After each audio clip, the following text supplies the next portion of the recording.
नमस्कार, मी विशाल परदेशी. आपण बघताय मुलुक महाराष्ट्र विशेष बुलेटिन. जाणून घेणार आहोत दिवसभरातल्या महत्त्वाच्या घडामोडी. सुरुवात करूयात एका महत्त्वाच्या बातमीने. या बातमीच्या माध्यमातून आम्ही आपल्याला सतर्क करतोय, जागरूक राहा असं सांगतोय.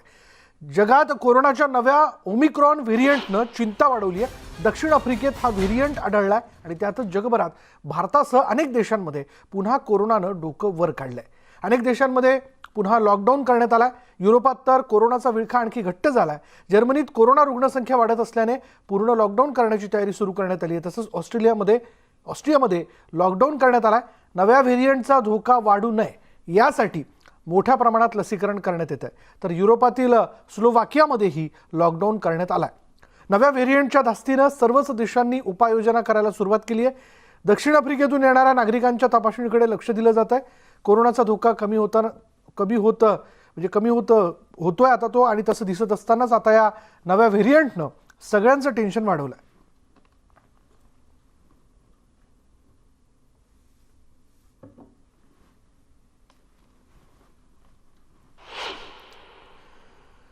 दक्षिण आफ्रिकेत सापडलेल्या ओमिक्रॉन या कोरोना विषाणूच्या नव्या व्हेरियंटनं जगभरातल्या देशांची चिंता वाढवली आहे. आफ्रिकेतील दक्षिण Africa, Botswana, Zimbabwe, Namibia, Lesotho, Eswatini, Mozambique, Malawi या देशांमध्ये या व्हेरियंटचा सर्वाधिक धोका असून दक्षिण आफ्रिकेत कोरोनाच्या नवीन व्हेरियंटच्या प्रसाराचा धोका टाळण्यासाठी खबरदारी म्हणून दक्षिण आफ्रिकेत पहिल्या काही प्रकरणांची नोंद झाल्यानंतर आता एका दिवसात संसर्ग दर 93% वाढलाय. हा आतापर्यंतचा सर्वाधिक म्युटंट झालेला व्हेरियंट आहे. म्हणजे चीनमध्ये आढळलेल्या कोरोनाच्या मूळ स्वरूपातील हे सर्वात अत्याधुनिक स्वरूप आहे. या प्रकारात 30 म्युटेशन्स आढळून आल्याचं शास्त्रज्ञांचं म्हणणं आहे. हे डेल्टाच्या तुलनेत दुप्पट म्युटेशन आहे.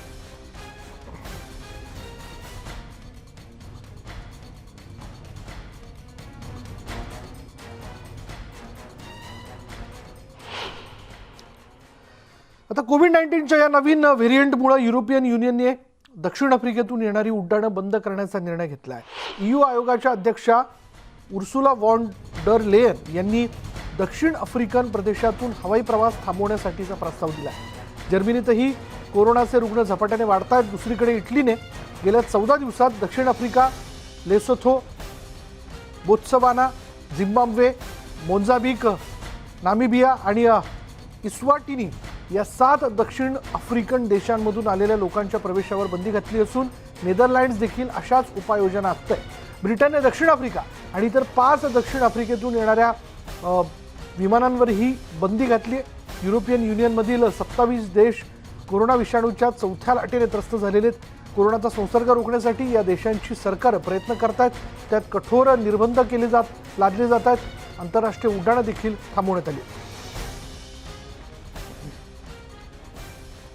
त्यामुळे आता ओमिक्रॉन व्हेरियंटचा धोका टाळण्याकरता म्हणून देश जे वेगवेगळ्या उपाययोजना करताना दिसत आहेत. ओमिक्रॉन हा डेल्टाच्या तुलनेत दुप्पट म्युटेट झालेला विषाणू आहे.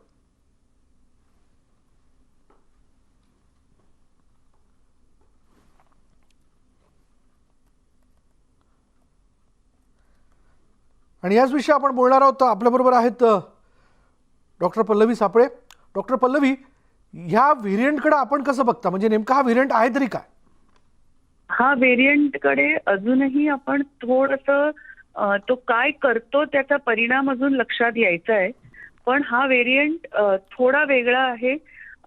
हा बेसिकली व्हेरियंट होतच असतात, बदलतच असतात.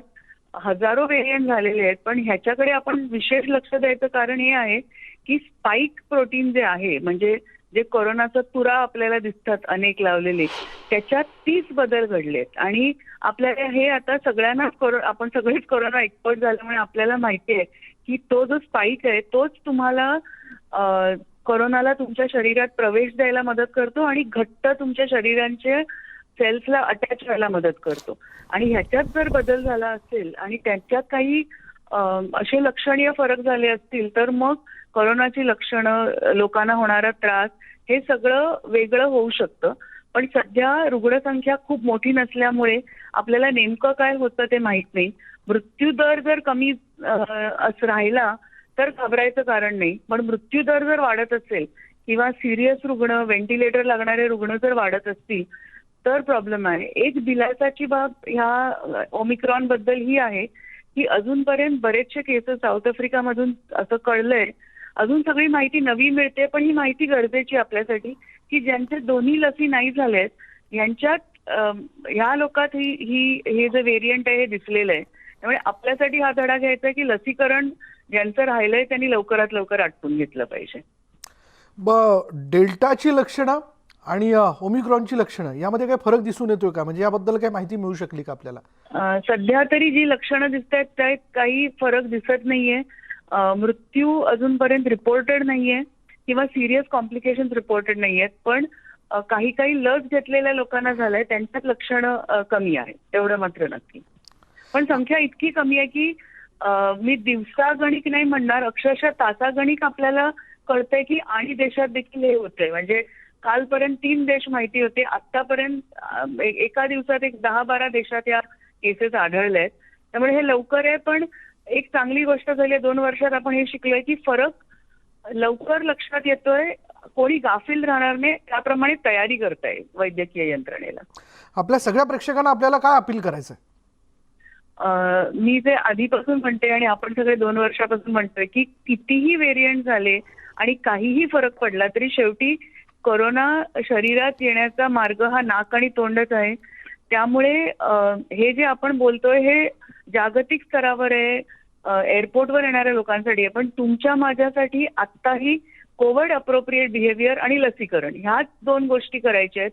नाक आणि तोंड झाकून ठेवायचंय, गर्दीची ठिकाणं टाळायची आहेत, टाळताना आली तर जमलं तर 6 फुटाचं अंतर ठेवायचंय आणि हात स्वच्छ ठेवायचे आहेत. आणि जेव्हा आपले हात इतर कुठे ठिकाणी लागलेले असतील तेव्हा ते चेहऱ्याकडे जाणार नाही त्याची काळजी घ्यायची आहे. शेवटी कुठलाही व्हेरियंट आला तरी मला कोविड व्हायचं नसेल तर मला ह्याच गोष्टी करायच्या. ते डेल्टा असू दे, ओमिक्रॉन असू दे, आणि आपण सगळ्यांनी इच्छा करूया की ग्रीक अल्फाबेट आता हे 15व्या अल्फाबेटकडे येऊन थांबू दे, पुढचे अल्फाबेट नको आहेत आपल्याला. बरोबर, धन्यवाद आमच्याशी बोलल्याबद्दल. या बातमीच्या माध्यमातून आम्हाला सगळ्या आपल्या प्रेक्षकांना सावध करायचं आहे, त्यांना जागरूक राहा आणि कोविडशी निगडीत म्हणजे आत्तापर्यंत गेल्या 2 वर्षापासून आपण जे नियम पाळत आलेलो आहे, मास्क वापरा, सॅनिटायझर जवळ बाळगा, गर्दीमध्ये जाण्याचं टाळा, हेच आपण आता यापुढेही करणं फार आवश्यक आहे, कारण कोरोनाचं संकट अजूनही टळलेलं नाही आहे.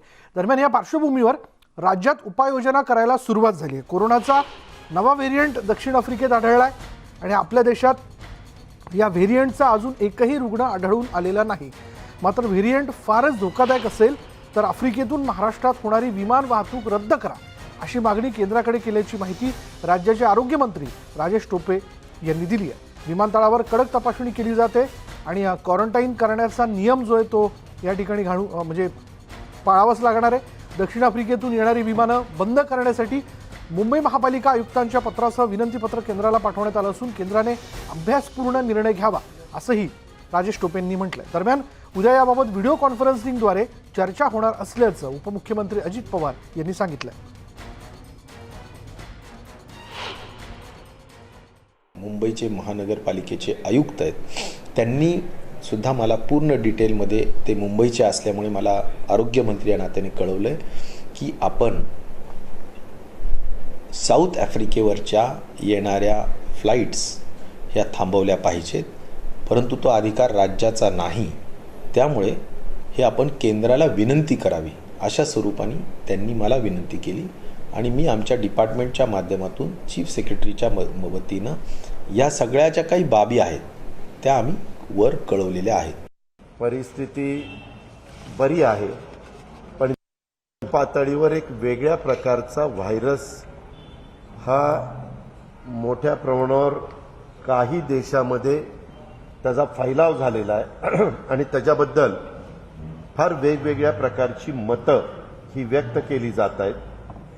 त्याच्याबद्दल जास्त अधिकारवाणीनं जे टास्क फोर्सचे आमचे टीम आहे ते एकतर राज्याचे मुख्यमंत्री उद्याच्याला सर्व राज्यातल्या जिल्हाधिकाऱ्यांची, सर्व विभागीय आयुक्तांची VC घेत आहेत आणि त्याच्यामध्ये देखील काही चर्चा त्या ठिकाणी होईल.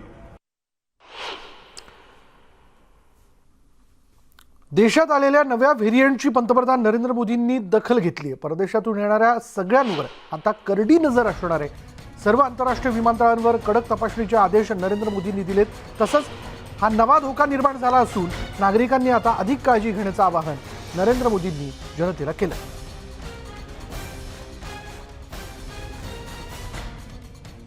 त्यामुळे आज धोका निर्माण होण्यापूर्वीच म्हणजे या व्हेरियंटचा प्रसार होण्यापूर्वीच भारताच्या वतीने हवी ती सगळी काळजी घेण्याच्या संदर्भात व्हिडिओ कॉन्फरन्सिंगच्या माध्यमातून नरेंद्र मोदींनी काही महत्त्वाच्या सूचना दिलेल्या आहेत. या सगळ्या परिस्थितीची त्यांनी गंभीरपणे दखल घेतलेली आहे आणि आता जी उड्डाणं म्हणजे खास करून दक्षिण आफ्रिकेतनं भारताकडे येणारी जी उड्डाणं आहेत त्यातल्या विमान प्रवास करणाऱ्या प्रवाशांवरती फार करडी नजर ठेवली जाणार आहे. त्यांची तपासणी करणं, त्यांना क्वारंटाईन करणं हे सगळे नियम जे आहेत ते त्यांना पाळावेच लागतील.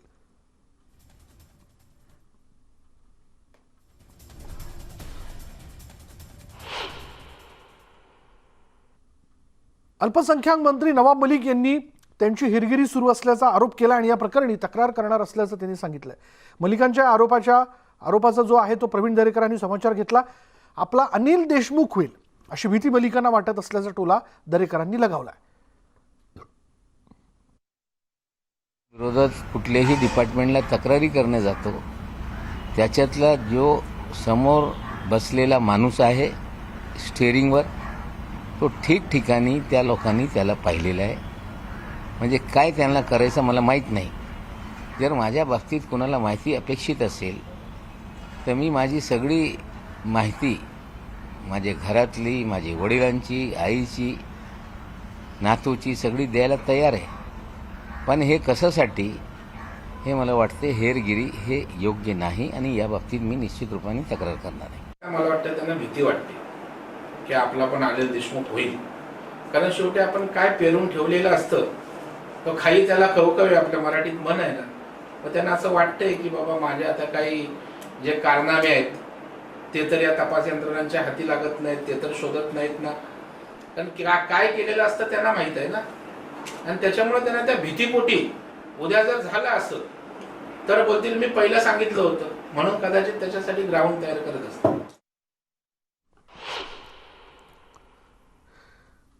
पुढे बघत एक धक्कादायक घटना मुंबईत घडली आहे. मुंबईत एका तरुणीची बलात्कारानंतर हत्या केल्याची शक्यता वर्तवण्यात आलेली आहे.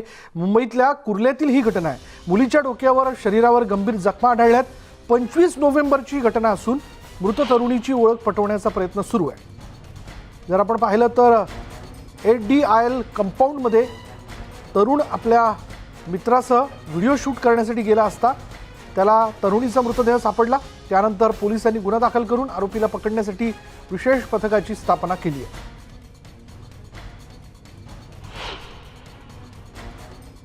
बिल्डिंग नंबर 16चे C विंगमध्ये वरी टेरेस जे आहे तिथे लिफ्ट रूम जे होता त्यामध्ये हे बॉडी 25 तारखेला काही जण तिथे गेले होते. त्यांच्याकडून अशी आम्हाला माहिती मिळाली.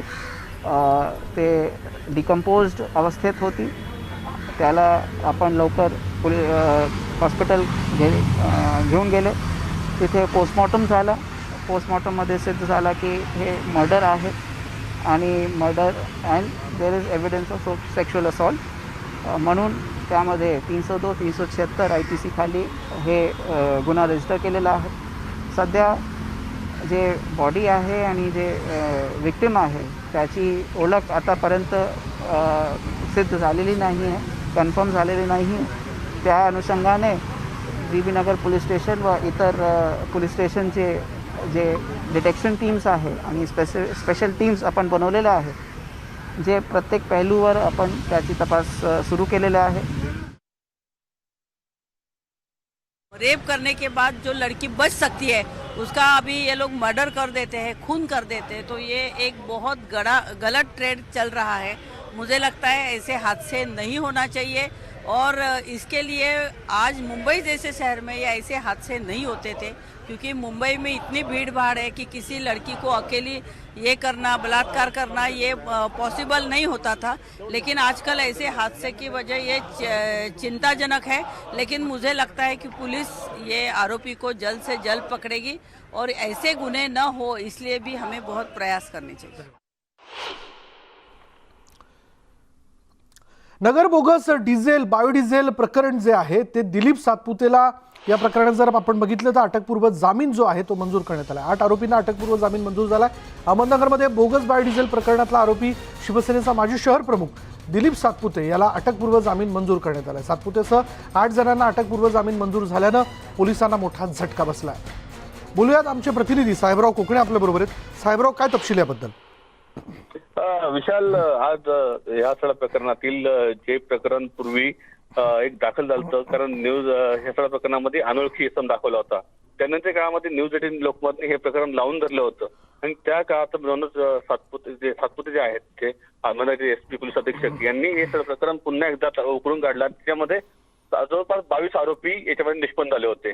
त्यापैकी 11 आरोपींना अटक केली होती पोलिसांनी. नंतर त्यामध्ये 10 आरोपी जे होते त्यांनी अजूनही फरार आहेत. त्यापैकी दिलीप सातपुते अहमदनगर नगर शहर प्रमुख जो होता, तर त्याचं नाव याच्यामध्ये निष्पन्न झालं होतं. तेव्हापासून तो आज तयार फरार होता. त्याच्यामध्ये पोलिसांनी 3 पथके स्थापन केली होती, पण आज त्यांनी न्यायालयामध्ये अर्ज केला होता की मला अटकपूर्व जामीन मिळावा. तो आज न्यायालयाने मंजूर केलेला आहे. त्यापैकी आज जवळपास 8 आरोपींना या सगळ्या प्रकरणामध्ये जामीन मंजूर झालेला आहे. त्यामुळं हे जे प्रकरण जे दाखल झालं होतं त्यावर कुठे खीळ बसलेली आहे. पोलिसांना ह्या प्रकरणात झटका मला होता, कारण नगर जिल्ह्यामध्ये हा पहिला गुन्हा होता आणि त्या पहिल्या गुन्ह्यामध्ये न्यूज 18 लोकमत वारंवार सांगतात की त्या पद्धतीनेही FIR दाखल झाली होती. तेव्हापासून याच्यामध्ये लूपहोल्स होते आणि त्या लूपहोलचा फायदा आज शेवटी आरोपींना झालेला आहे आणि ह्या प्रकरणाच्या आरोपींना आज अटकपूर्व जामीन भेटलेला आहे. हा जर पोलिसांना झटका असला तरी पोलीस या प्रकरणामध्ये काय भूमिका घेता विशाल, हे म्हणजे मुळात चौकशी आणि चौकशीनंतरचा रिपोर्ट यामध्ये त्रुटी ठेवल्यामुळं त्यांना अटकपूर्व जामीन जो आहे तो मिळालेला आहे. धन्यवाद या सगळ्या माहितीबद्दल साहेबराव. यानंतर मुलुक महाराष्ट्रामध्ये इथेच थांबणार आहोत. पहा फक्त न्यूज 18 लोकमत.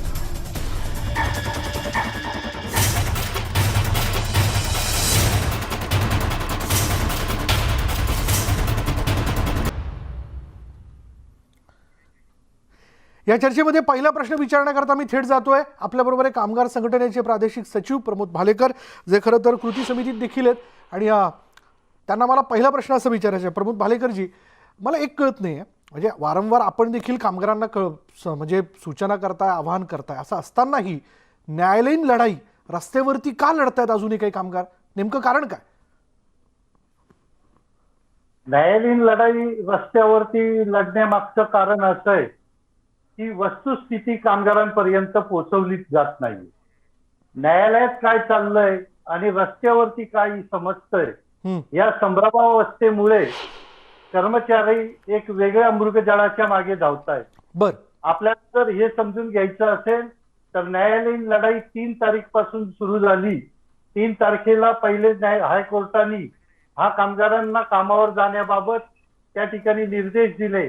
त्यानंतर 4 तारीख, 8 तारीख, 10 तारीख, 15 तारीख, 22 तारीख आणि आता 20 डिसेंबर ह्या तारखांमध्ये कोर्टामध्ये काय घडलं आणि बाहेर मेसेज काय देण्यात आला हे जर समजून घेतलं तर एका वाक्यात सांगायचं तर एसटी कर्मचाऱ्यांची फसवणूक करून या आंदोलनाच्या माध्यमातून हे आंदोलन भरकटण्याचं आणि कामगारांना देशोधडीला लावण्याचं काम आज चालू आहे असंच म्हणावं लागेल. प्रमोद भालेकरजी, नाव घ्या ना. कोण ही फसवणूक करतंय? कोण एसटी कामगारांची दिशाभूल करताय? सगळ्यात सुरुवातीला 2 आमदार गोपीचंद पडळकर आणि सदाभाऊ खोत यांनी कामगारांच्या भावना भडकवून त्यांना आझाद मैदानावरती आणून त्या ठिकाणी आज घोषणा होईल, उद्या सरकार झुकेल, परवा सरकार झुकेल असं सांगितलं आणि त्यांनी याच्यातून काढता पाय घेतल्यानंतर हायकोर्टामध्ये यांच्या संपकऱ्यांच्या बाजूने लढणारे सन्माननीय वकील श्री सदावर्ते साहेब हे सुद्धा कामगारांना वस्तुस्थिती न सांगता वेगळ्याच दिशेला भरकटवत नेत आहेत. थोडक्यात सांगायचं तर 8 तारीखला ज्यावेळी ही समिती स्थापन झालेली होती, या समिती स्थापन करण्याची मागणी संपकऱ्यांच्या वतीनं याच वकिलांच्या आशिलांची होती आणि एकदा कोर्टाने निर्देश देऊन ती समिती स्थापन केली. त्याच दिवशी त्यांची मिटिंग घेतली. मिटिंगचे मिनिट्स कोर्टाला सादर झाले. त्यानंतर वकील साहेबांनी सांगितलं की मला ही समिती मान्य नाही. म्हणजे या सुरुवातीला ठिकाणी यांनी मागणी केली आणि नंतर याच्यावरती अविश्वास दाखवला. याच्यावर अविश्वास दाखवला, परंतु यांनी दाखवलेला अविश्वास कोर्टाने मान्य केला नाही व समितीचं कामकाज पुढे चालू ठेवलं. तरी सुद्धा बाहेर मात्र भूमिका अशी होती की आपल्याला समिती मान्य नाही. एकीकडे समिती मान्य नाही म्हणायचं आणि 15 तारखेला जे कामकाज झालं त्याच्यामध्ये 16 तारीखला होणाऱ्या त्याच संघटनेचे जे अध्यक्ष आहेत अजय कुमार गुजर आणि मुख्य सचिव यांच्या बैठकीचे वृत्तांत कोर्टाला सादर करा अशीही मागणी करायची. मग एकीकडे समिती मान्य नाही, एकीकडे मिनिट्स मागायचे. दुसरीकडे जे काही चाललंय की 8 तारीखला विलिनीकरणाचा निकाल लागेल, 10 तारीखला विलिनीकरणाचा निकाल लागेल. 8 तारीखला प्रशासनाने जे कंटेम्प्टसाठी दावा दाखल केला होता बरं. त्याचं उत्तर 10 तारीखला द्यायचं होतं. 10 तारीखला ते उत्तर दिलं गेलं नाही. 15 तारीखला त्या ठिकाणी ही जी मगाशी सांगितली ती मिनिट्स मागणी केली गेली आणि माननीय सदावर्ते साहेबांनी त्या ठिकाणी काही कागदपत्र सादर करायची असल्यामुळे वेळ मागितली. ती वेळ होती 22 तारीख. परंतु इथे फील्डवर सांगितलं गेलं 21 तारीखला मुंबईत या आणि गुलाल टाकून परत जा. खरं म्हटलं तर 22 तारीखला फक्त सदावर्ते साहेबांना जी कागदपत्र न्यायालयाला सादर करायची होती ती सादर करण्यासाठी हायकोर्टाने वेळ दिलेली होती. परंतु लोकांना सांगितलं गेलं की त्या दिवशी निकाल लागणार आहे आणि म्हणून लोक आपले संभ्रमावस्थेत आणि एका आशेवर त्या ठिकाणी या संपात भरकटत गेले. परंतु 22 तारीखला परत नवीन मुद्दा मांडला गेला आणि 22 तारीखला त्या ठिकाणी जी मागणी केली ती समितीचा प्राथमिक अहवाल. प्रमोद भालेकरजी, या सगळ्याच्या मध्ये ज्या व्यक्तीकडे आपण बोट दाखवताय ती व्यक्ती आता या क्षणाला आझाद मैदानात आपल्या सगळ्या कामगारांना घेऊन घोषणाबाजी करते. खरं तर एक वकील म्हणून त्यांनी या कामगारांची बाजू मांडणं हा मुद्दा अपेक्षित होता. पण जसं आता आपल्याला सांगतायत प्रमोद भालेकर की त्यांच्या वतीनेच या कामगारांची दिशाभूल केली जाते आणि आज काळा कोट घातलेले गुणरत्न सदावर्ते हे तिथे कामगारांना घोषणा द्यायला लावतायत. हा विरोधाभास कामगारांच्या का लक्षात येत नाहीये?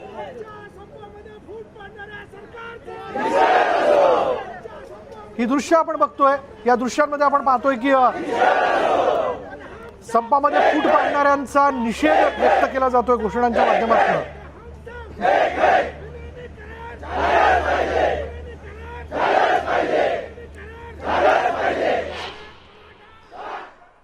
प्रमोद भालेकरजी, मला आपल्याकडे यायचंय. प्रमोद भालेकरजी ऐका, मला एक नाही लक्षात आलं की आपल्या या सगळ्या याच्यामध्ये मलाच नाही म्हणजे आपल्या सगळ्या राज्यभरातल्या प्रवाशांना प्रेक्षकांना हा प्रश्न पडलेला असावा की आपली बाजू कायदेशीर बाजू गुणरत्न सदावर्ते मांडत होते किंवा त्यांच्या आशिलांनी मागणी केली की समिती असावी, समितीच्या माध्यमातून विचार व्हावा. म्हणजे या सगळ्या याच्यात गुणरत्न सदावर्तेंचा प्रवेश नेमका केव्हा झाला आणि आपल्याला केव्हा सगळ्यांच्या लक्षात आलं की आता आपलं जे आंदोलन आहे ते प्रत्यक्षरित्या वकील साहेबांनी हातात घेतलं? काय त्यांची महत्वाकांक्षा आहे? नाही, त्यांची वैयक्तिक महत्वाकांक्षा काही असू शकते. या महाराष्ट्रात देशामध्ये प्रत्येक व्यक्तीला स्वतःची महत्वाकांक्षा आहे. पण साहेब, मी या महाराष्ट्रातल्या माझ्या तमाम बंधूंना सांगू इच्छितो, 1 लाख लोकांच्या संसाराची राख रांगोळी करून एका माणसाची महत्वाकांक्षा जर त्या ठिकाणी पूर्ण होणार असेल तर मला वाटतं बाबासाहेब आंबेडकर पण अशा व्यक्तीला माफ करणार नाही. माझी विनंती आहे, 1 लाख कुटुंबाशी खेळू नका. माझा हा जो भाऊ आहे ना, ड्रायव्हर कंडक्टर, हा हातावर पोट असलेला आहे. साहेब, तुमच्या सारख्यांच्या मृगजळामागे धावता धावता त्याचा संसार उद्ध्वस्त होतोय. जरा याचं भान ठेवा. कोर्टामध्ये आपण वेगळ्या वेगळ्या कारणांनी तारखा घेताय आणि लोकांना सांगताय या तारखेला विलिनीकरण होईल. आता मी तुम्हाला या तुमच्या माध्यमातून माझ्या तमाम 1 लाख कर्मचाऱ्यांसमोर एक आव्हान देतो का जर 20 डिसेंबरला या समितीचा प्राथमिक अहवाल येणार आहे. जेव्हा समिती स्थापन झाली त्या दिवशी न्यायालयाने म्हटलं होतं तुम्हाला 12 आठवड्याची मुदत आहे आणि प्रत्येक क्वार्टरच्या 15 दिवसाला तुम्ही झालेला प्रोग्रेस न्यायालयाला कळवावा. 20 डिसेंबरला जो प्राथमिक अहवाल जाणार आहे तो हाच प्रोग्रेस कळवण्याचा अहवाल आहे.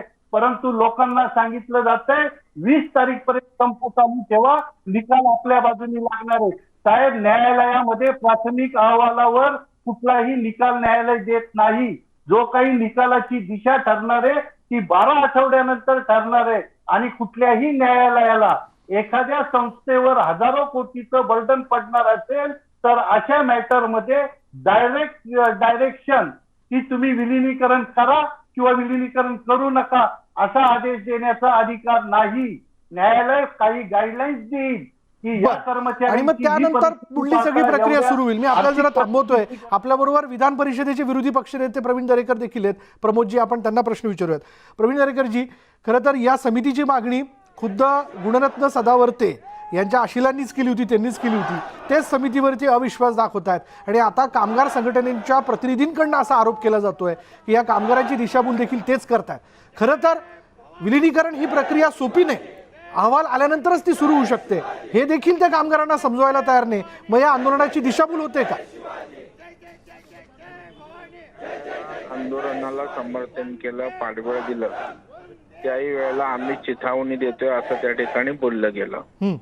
आणि मग आंदोलकांचा सरकारने त्या ठिकाणी दखल घेत एक पाऊल पुढे आल्यावर आम्ही भूमिका घेतल्यावर त्या ठिकाणी लगेच दुसरे लोक आंदोलनावर स्वार झाली. आम्हाला आंदोलन हे कर्मचाऱ्यांचं आहे, त्याच्यामुळे कर्मचाऱ्यांची दिशाभूल करणं, कर्मचाऱ्यांची चिथावणी कोण करणं हे त्या ठिकाणी कोण करत नाही, करू नये आणि करायचं काही कारण नाही.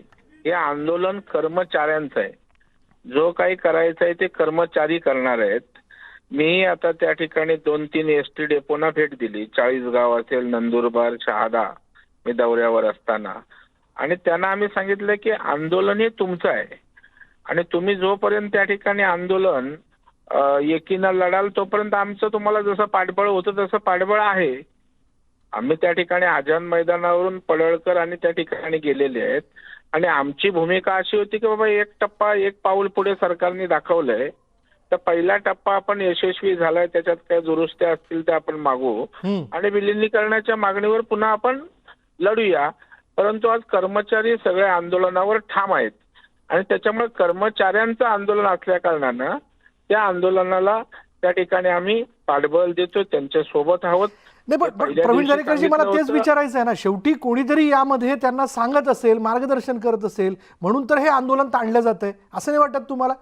कारण यापूर्वी संपाचा इतिहास, मला तुम्ही स्वतः चळवळीतनं पुढे आलेले आहात, कामगार तुम्ही जवळून बघितलेला आहे, त्याच्यामुळे म्हणून आम्ही त्या ठिकाणी सामंजस्य भूमिका घेतली होती. आमचं म्हणणं होतं की आपण पुन्हा चर्चेचे टप्प्याटप्प्याने करूया. परंतु जे कर्मचारी त्या ठिकाणी आपल्या भूमिकेवर ठाम आहेत आणि मला असं वाटत नाही की कर्मचाऱ्यांना कोण चढवून कर्मचारी करतायत. मी त्या ठिकाणी कर्मचाऱ्यांना सांगण्याचा आता डेपोमध्ये प्रयत्न करत होतो की हे जे दिलेली पगारवाढ आहे त्याच्यावर त्यांचं मला असं म्हणणं आलं की ही पगारवाढ सरसकट नाहीये. 1 ते 10 वर्षामध्ये 1 वर्षावाल्याला पण तेच मिळणार, 10व्या वर्षावाल्याला पण तेच मिळणार, 10 ते 20 म्हणजे 10व्या वर्षावाल्याला तेच मिळणार, तेच 20व्या वर्षावाल्याला मिळणार. त्याच्यामुळे दिशाभूल सरकार आमची करतंय असा त्यांचा त्या ठिकाणी समज आहे. शिवाय त्यांचं म्हणणं आहे की 2 करार जे आमचे झालेले आहेत ते नजरअंदाज कसे काय करता येतील. तर मला वाटतं सरकारने ह्या ज्या काही त्यांच्या मनामध्ये संभ्रम आहे त्याच्याविषयी पण चर्चा करण्याची आवश्यकता आहे. आणि मगाशी मी प्रसार माध्यमांशी बोललो की हा प्रश्न समन्वयातनं, तडजोडीतनं त्या ठिकाणी हाताळायला हवा. भले चर्चेच्या फेऱ्या लागल्या तरी चालतील, कारण या ठिकाणी दडपशाही, दबावशाही, निलंबन हा उपाय नाहीये. कारण मी कर्मचाऱ्यांचे मी जिथे जिथे गेलो ते आपल्या भूमिकेवर टोकाचे ठाम दिसत आहेत आणि त्याच्यामुळे विषय हा सरकारने नीट हाताळून या ठिकाणी कर्मचाऱ्यांना न्याय दिला पाहिजे. प्रवीण दरेकरजी, आपल्याबरोबर असेच थांबा. आपल्याबरोबर कामगार संघटनेचे प्रादेशिक सचिव प्रमोद भालेकरजी. प्रमोदजी, खरंच कामगार म्हणजे त्यांना कोणीही या म्हणजे तुम्ही हा संप पुढे चालू ठेवा याबद्दलचं मार्गदर्शन करत नाहीये, म्हणजे जसा आता प्रवीणजींनी मुद्दा मांडला की त्यांनी त्यांचंच ठरवलेलं आहे, खरंच असं काही आहे का? नाही, याच्यामध्ये मी दरेकर साहेबांबरोबर सहमत होणार नाही. आम्ही सुद्धा 25-30 वर्ष चळवळीत काम करतो आणि एखाद्या चळवळीचं नेतृत्व जेव्हा आपण आपल्या हातात घेतो की त्या चळवळीमध्ये काय चांगलं आणि काय चुकीचं हे सांगण्याचा पूर्ण अधिकार नेतृत्व करणाऱ्याला असतो. अशा पद्धतीने कामगारांचं नेतृत्व आहे, कामगारांचा संप आहे, नेतृत्व आम्ही तात्पुरतं केलं आणि आता आम्ही बाजूला झालो, कामगारांनी पुढे जावं अशी भूमिका घेऊन चालत नाही. ज्या ठिकाणी कामगाराला त्याचं हित समजत नसेल तिथे अधिकारवाणीनी नेतृत्वानी त्याला त्याची भूमिका समजून सांगितली पाहिजे, त्याचं हित समजून सांगितलं पाहिजे. कारण दरेकर साहेब उद्या आज हा संप चालेल, बंद होईल, सर्व होईल, परंतु 1 लाख तुम्ही स्वतः एका एसटी कर्मचाऱ्याचे चिरंजीव आहात. तुम्हाला हे सगळं दुःख माहिती आहे की जर ही 1 लाख कुटुंब या संपाच्या माध्यमातून उद्ध्वस्त झाली तर मला असं वाटतं की आयुष्यात परत कधी ही कुटुंब उभी राहू शकणार नाहीत. आणि म्हणून वेळेवर वाईटपणा आला तर चालेल. आज आमच्या संघटनेच्या नावाने ही शिव्या देत आहेत, आम्ही ती ऐकून घ्यायला तयार आहे. तरी सुद्धा आम्ही सांगतो की आमच्या भावांनो आता तरी डोळे उघडा, आता तरी कान उघडा आणि नीट बघा की तुमची राज्य सरकार बरोबरची लढाई खोत साहेब आणि पडळकर साहेब बाहेर गेल्यानंतर थांबली आहे. न्यायालयामध्ये तुमच्या विलिनीकरणाबाबत कुठलीही प्रक्रिया ज्या अर्थाने तुम्हाला सांगितलं जात आहे तशी चाललेली नाही. वकील साहेब प्रत्येक वेळी प्रत्येक तारखेला काहीतरी नवीन मुद्दा मांडून भरकटवत आहेत आणि तुम्ही त्याच्या मागे फरफटत जातायत. मूळ ही जी की 21,699 नंबरचं रिट पिटिशन आहे हे एसटी प्रशासनाने कर्मचाऱ्यांवरती याचिका, अवमान याचिका दाखल केलेली आहे. त्यातून ती एक समिती स्थापन झाल्यामुळे समितीचं कामकाज होईपर्यंत न्यायालय विलिनीकरणाकडे लक्ष देणार नाही. परंतु आता जे काही नवीन नवीन मुद्दे येत आहेत की 22 तारीखला विलिनीकरण होईल, 20 तारीखला विलिनीकरण होईल, ही काळ्या दगडावरची रेग आहे की या दोन्ही तारखेला होऊ शकत नाही. प्रवीण दरेकरजी, प्राथमिक अहवालावर कुठेही विलिनीकरणाचा निर्णय प्रमोद घेणार नाही. भालेकर जो आणि मुद्दा म्हणून मांडताय यातनं तरी असंच दिसतंय की कर्मचाऱ्यांची दिशाभूल केली जाते. दिशाभूल केली जाते. म्हणून मी या ठिकाणी IBN लोकमतच्या माध्यमातून माननीय सदावर्ते साहेबांना एक प्रश्न विचारतो किंवा आव्हान देतो की जर 20 डिसेंबरला विलिनीकरणाचा निर्णय न्यायालयाने दिला तर प्रमोद भालेकर प्रादेशिक सचिव मान्यताप्राप्त संघटना माझ्या 30 वर्षाच्या सेवेचा 30 तारीखच्या संध्याकाळी राजीनामा देईल आणि मान्यताप्राप्त संघटनेचं काम बंद करेल. पण जर 20 डिसेंबरला न्यायालयाने निकाल नाही दिला आणि आपण असंच काहीतरी नवीन मुद्दा आणून जर समजा पुढची तारीख घेतली तर वकील साहेब आपण काय शिक्षा घेणार ते सांगा. कारण गेल्या 27 ऑक्टोबर पासून आपण वेगळी आमिष दाखवून 22 तारीख आज 26 तारीख पर्यंत कामगारांना फरफटत आणलंय. कालही तुम्ही सांगितलं की 28 दिवसच संपाला झाले, आंध्रमध्ये 52 दिवस झाला, 58 दिवस झाला.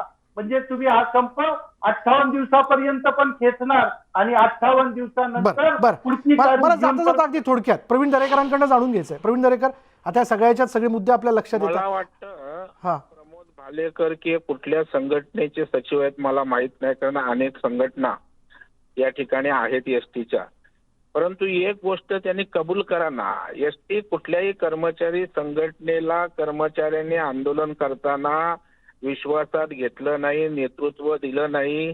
प्रवीण दरेकरजी, तो सगळा विषय कळला. मी असं म्हणतो, आपण असताना मी बोललो नाही. ऐका ना, मला उलट पुढला प्रश्न असा विचारायचा आहे, आपण का एसटी कर्मचाऱ्यांशी संवाद साधत नाही? आपण का त्यांना समजवत नाही? आपण स्वतः एका एसटी कर्मचाऱ्याच्या कुटुंबातले आहात. मी आता एकीकडे यांच्या दुटप्पी भूमिका आहेत. ज्या अर्थी सदाभाऊ खोत पडळकर यांनी भूमिका मांडली तीच भूमिका आमची होती ना. एक पाऊल सरकार पुढे आल्यावर आपण डायलॉग करावे ही भूमिका होती.